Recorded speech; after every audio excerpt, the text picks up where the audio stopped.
Une droite de régression, ça va nous permettre de voir ce lien-là. Si on a une droite qui peut représenter la situation, quelle serait la droite?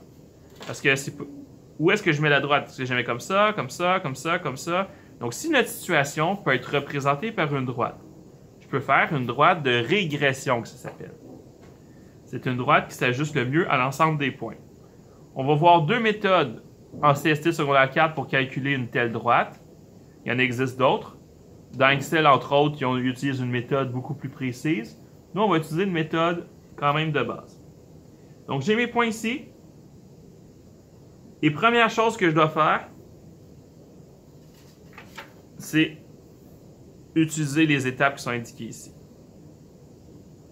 Donc, je m'excuse, ces chiffres-là, ils auraient dû être imprimés dans la page suivante. Donc, je vous demande simplement de retranscrire ces chiffres-là et de les écrire ici, puis après, on va continuer. Donc, je fais ça, puis je continue la vidéo. Donc, on a retranscrit les données. Je m'excuse, j'aurais dû être affiché juste au-dessus du problème. Donc, première étape, ordonner les données en ordre croissant selon la première variable. Donc, si je me fais un tableau X et Y, je vais faire un tableau bien comme il faut avec X et avec Y, dans lequel je vais ordonner mes points. J'en ai combien de données? 1, 2, 3, 4, 5, 6, 7, 8, 9, 10. Donc, je vais faire 10 cases.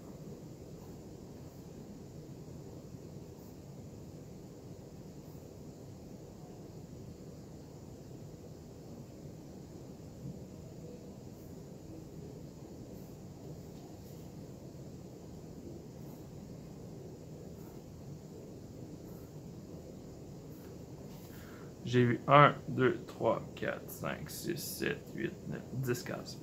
Donc, j'ai mon tableau avec 10 cases dans lequel je vais mettre tous mes points. Je vais les classer en ordre de X. Donc, c'est quoi mon plus petit X? On est chanceux pour notre premier problème, ils nous l'ont déjà placé en ordre. Donc, le plus petit X était 6 et le Y qui était associé, c'était 23. Ensuite, on a 7 qui est associé avec 26. 10 avec 39. 13 avec 44, 14, 48,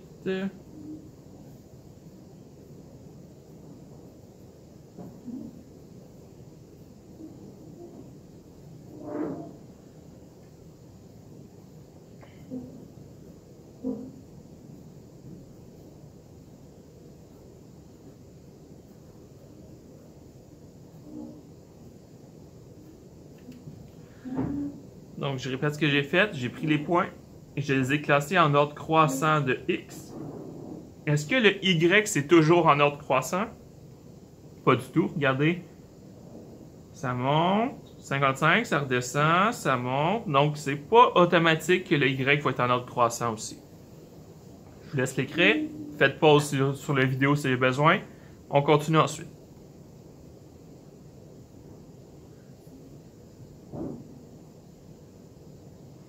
Et remarque, si j'ai deux fois le même X, je vais essayer de placer le Y en ordre.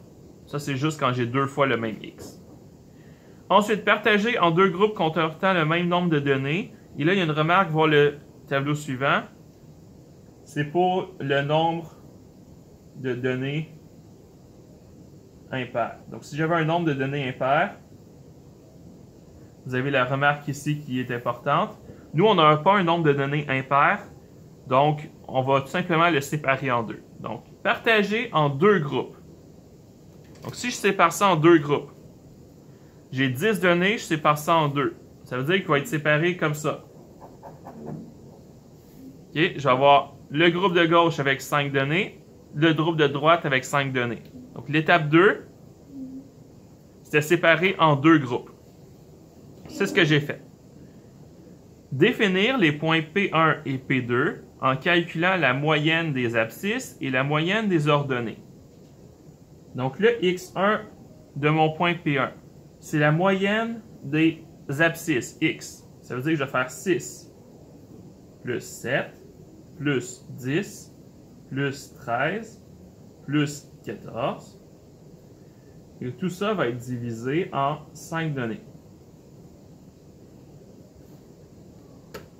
Je vais calculer 6 plus 7 plus 10 plus 13 plus 14 divisé en 5. Le x1, c'est 10. Bon, le y de mon point 1, je fais la moyenne des y ici. Donc 23 plus 26 plus 39 plus 44 plus 48. Tout ça divisé en 5.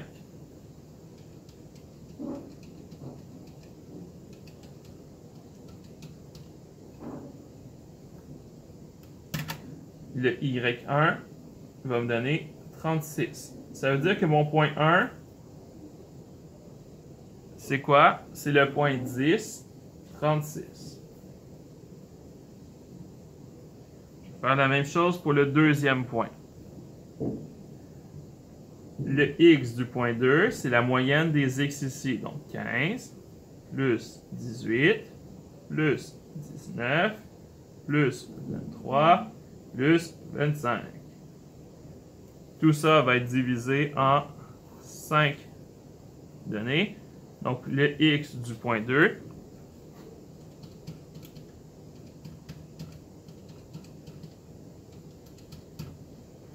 « 20. » Et le y du point 2, ça va être 55 plus 50 plus 65 plus 68 plus 72.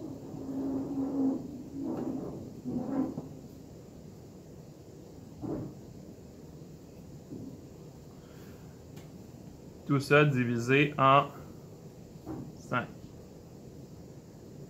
Donc, le y de mon point 2.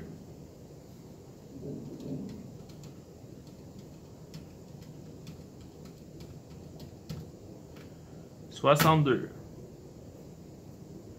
Mon point 2, c'est le point 20 et 62. Donc là, j'ai trouvé les deux points de la droite de Mayer. Je peux maintenant trouver l'équation. Donc l'équation, c'est une droite, c'est y égale mx plus b. Le m, je vous rappelle que la formule, c'est y2 moins y1 sur x2 moins x1.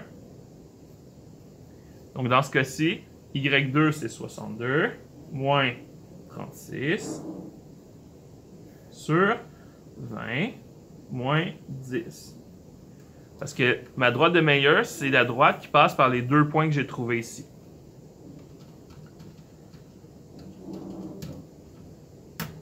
Donc, mon taux de variation, c'est 2,6. Ça veut donc dire que y égale 2,6x plus b. Je vais remplacer un point connu. Donc, par exemple, 10, c'est 36. 36 égale 2,6 fois 10 plus b.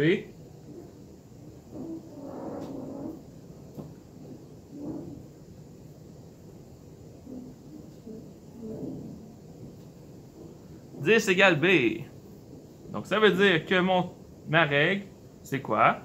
C'est y égale 2,6x plus 10. Donc, j'ai trouvé l'équation de la droite qui représente bien les données que j'ai ici. Donc, si je faisais un nuage de points, cette droite-là, ça passerait parmi les nuages de points, ça représenterait bien cette situation. Donc, on va faire un deuxième exemple. Je vais commencer par compter le nombre de données. 1, 2, 3, 4, 5, 6, 7, 8, 9, 10, 11 données. Donc, je vais faire mon tableau avec 11 cases.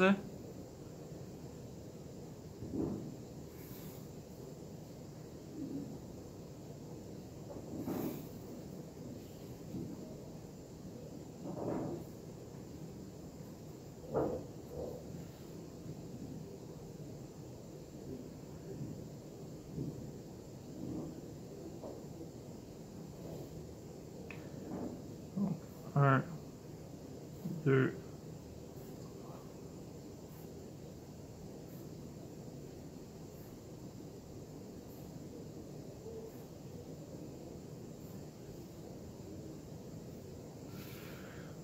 3, 1, 2, 3, 4, 5, 6, 7, 8, 9, 10, 11 cases. Parfait. Ensuite, je vais les classer en ordre des X. À ce que je vois, je suis chanceux, l'ordre des X est encore respecté. Donc, j'ai 2 avec 17, 5 avec 14, 7 avec 12, j'ai 8, 7 avec 11 aussi. Oh!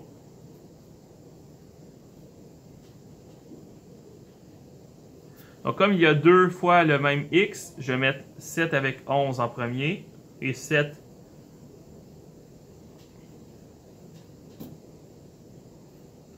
et 7 avec 12 en deuxième, pour que ça soit vraiment en ordre croissant. Ensuite, j'ai 8 avec 11, 10 avec 10, 11 avec 7,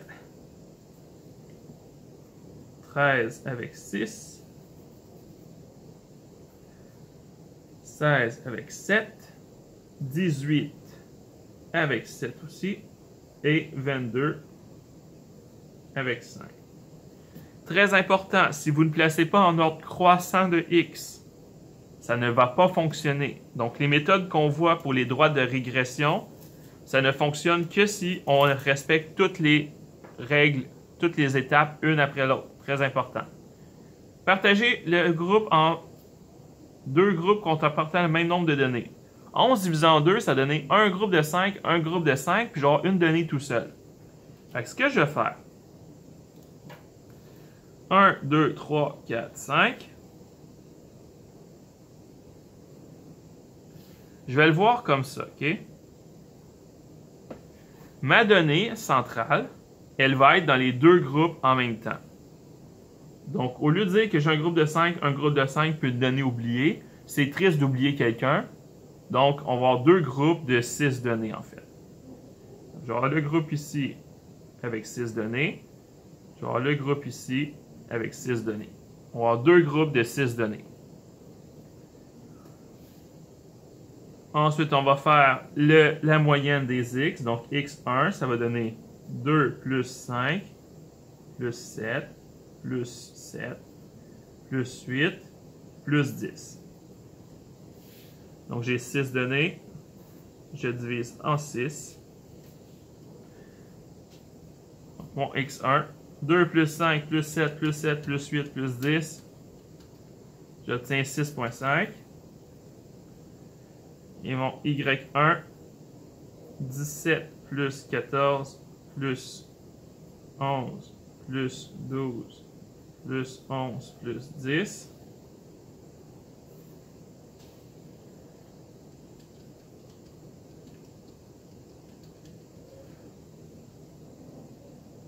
Ça va me donner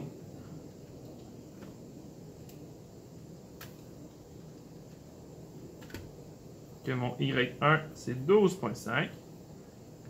Donc, mon point 1, c'est le point 6,5, 12,5. On fait la même chose pour le deuxième. Le X2, c'est égal à 10, plus 11, plus 13, plus 16,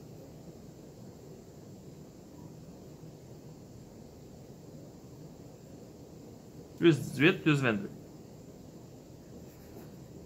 Tout ça divisé en 6. J'obtiens que le X2. Ça nous donne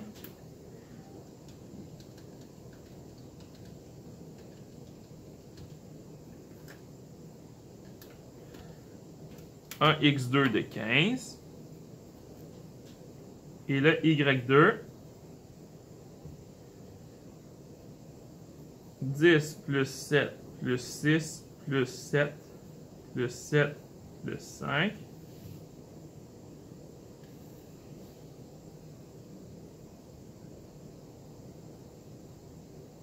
Tout ça divisé en 6. J'obtiens donc que Y2, c'est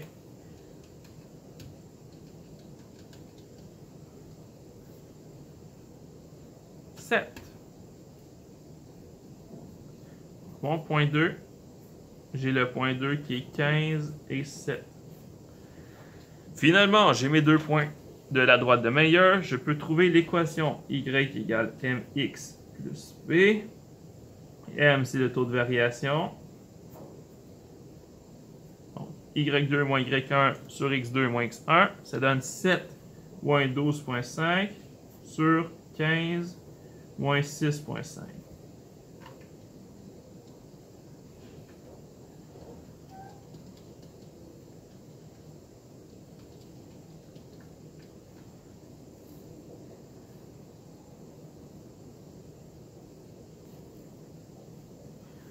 Et là, ça me donne ça.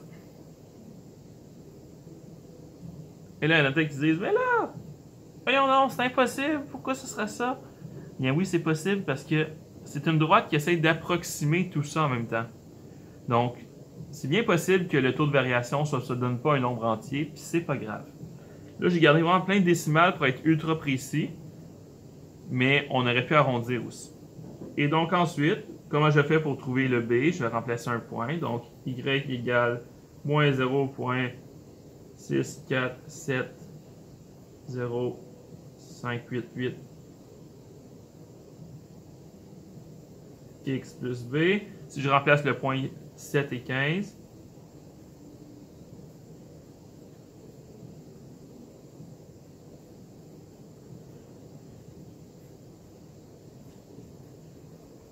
donc, moins 0.647058 fois 15, ça donne ça. Et 7 moins la réponse, ça donne 16.70.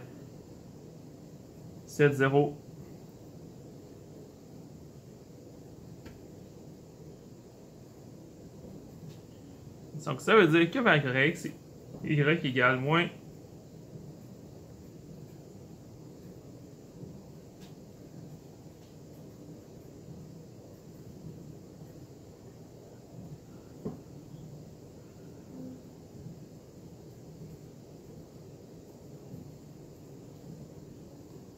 si on l'arrondit, là, on aurait pu dire que y c'est égal à moins 0.647x plus 16,706.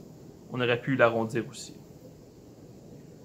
Donc, on a notre droite de régression qui approxime ces nombres-là. Et comme c'est une approximation, et comme on a plusieurs nombres, ben oui, ça se peut que la droite, ça ne donne pas des nombres entiers, puis ce n'est pas grave. Voilà.